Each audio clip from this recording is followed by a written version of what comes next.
All right, welcome back, everyone. This is Professor Kim, and we're now into week 13 of the semester. Let me just first say that I feel terribly that we had to move forward in this fashion, but I'm going to do my best to take us through these last 3 weeks, and hopefully things run as smoothly as possible. The most important thing, let me just say that I hope you guys are all safe and healthy. That's the most important thing, is to take care of your health. And so, we'll get through the semester certainly, but, your health is of utmost concern. And so I hope you guys are taking care of yourselves in that way, okay? There's two ways, I think, of thinking about how to structure a class online, and that's either asynchronously or synchronously. That is, do you interact with students, at least from my perspective, do you interact with students, in real time, or do you, post material sort of in a flip classroom fashion, that is, post things or create things outside of class, and then, post things where students can access the material at their own leisure. And so between those two options, I chose an asynchronous format for us, which is to say that, I'll record whatever, talks or explanations that I have for you all, and then you guys can log in to D2L and access those videos, or really they're really just audio recordings, right? They're screen recordings, and so that's the way that we'll move forward. Okay, and so the first thing, I want to take maybe about 10-15 minutes here and explain to you all the changes that I made in the syllabus. This is just a quick review. I'm going to assume that that the discussion board posting will be fairly straightforward. I'll review some of that content nonetheless, or some of those changes nonetheless, and then at the tail end here, I'll describe what you guys will need to do for your policy analysis projects. Okay, this is the syllabus, or the revised version of the syllabus that you see here on the screen. As I noted in the email that I sent out, there are no real major changes, nothing that I would consider substantial here. Let me just scroll down here.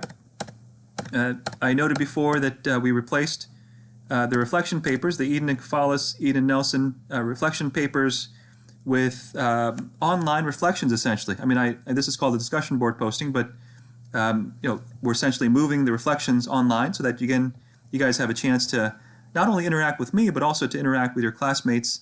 That was my thinking in putting a discussion board together for you all, is to promote a student-student interaction, and it shouldn't just be student-teacher interaction. Yep. And so in terms of grading, I mean, nothing's changed. The reflection paper was a 5% assignment. This discussion board posting remains a 5% assignment in the way of the course grading breakdown. Okay. If you move below here on the syllabus, in this section, this is a quick explanation of what I'm looking for in your discussion posts. Recall that I was essentially asking for two posts, one posting in response to the topic that I pose, which is, of course, around the Eden and Nelson, or Eden and Kafalis readings, and that's to be 100, anywhere between 100 and 150 words. And then I was asking for also a second posting or message that I say here, and this one would be in response to a classmate's posting, and that's the portion where I'm trying to get you guys to interact with each other. Okay.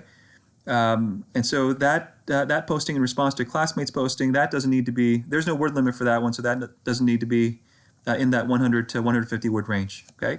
In the way of quality, you guys can check this out, some of these bullet points. If you tie your comments into your own experiences, talk about some of your personal experiences with some of the same themes that are identified in the book, or at least in one of the books. If you bring in some outside material, perhaps, let's say you provide some URL, some web address with some additional content to share with the class, that's also acceptable. But so take a look at this section of the syllabus that I put together here. Here's the grading rubric, right? So I'm seeing postings in the way of sort of 3 buckets. I explained to you all how I typically grade essays, or things of this nature, where you guys are asked to write a bit, right? That's not, it's more than short answer, obviously, right? So, I'm seeing 3 buckets once again. There's a 90 to 100 point bucket, there's an 80 to 89 point bucket, and then there's going to be a 79 points and fewer bucket. And so these three sets of ranges here in the way of how I'm going to grade your postings. Okay, this is due April 2nd, Thursday. It doesn't indicate the time, and so I guess you guys will infer, and that's okay with me. That's going to be due at midnight. Okay, and then of course your final papers are due Thursday, April 23rd. So you have 3 weeks to put your final papers together. I'm asking you to present before you put your final papers together. That's just a stylistic preference on my part. I think we do the same thing in 207. Students sometimes they like to write their papers first and then present afterwards. But I'm asking you to present first, and I do that so that you have an opportunity to reflect a bit, get some feedback from your classmates, and think about whether the content that was presented. After you get feedback, think about whether you want to make some changes. That's to say that it's an opportunity for you all to go back and make some changes to your paper before you submit it, your final paper before you submit it. Okay. Let me scroll down here. The last time I saw you all was in week 10, and then we had an extended spring break into week 12. I was initially going to spend 1 week talking about policy advocacy, and that would have been the week that we were headed to Springfield for Advocacy Day, but of course Advocacy Day was canceled, and so we're left with week 13 discussing the Eden and Nelson reading, in which case this is where your discussion board posting is due. That is Thursday, April 2nd. Okay. Notice weeks 14 and 15, I want to give you guys 2 weeks to put together your online presentations. Your online presentations are due April 16th, and then your final paper is due that following Thursday. That would have been the last face-to-face class, Thursday, April 23rd. And then there's an opportunity here for extra credit. I had explained in my email that if you go through the online presentations and let's say you pick two of the presentations, and you provide some basic feedback, 100, 150 words to each of your 2 identified presentations. Excuse me. I'll add up to 5 points on your quiz 2 scores. Okay. I'm going to switch gears here and talk about your final projects. Okay. I think I passed this out before when we were discussing your problem statements. This is your assignment description for your policy analysis projects. Yeah, and so I had a chance before, I think, to talk about what was required in the way of putting together a problem statement. You guys all submitted problem statements already. There's a section here that talks about the goals matrix.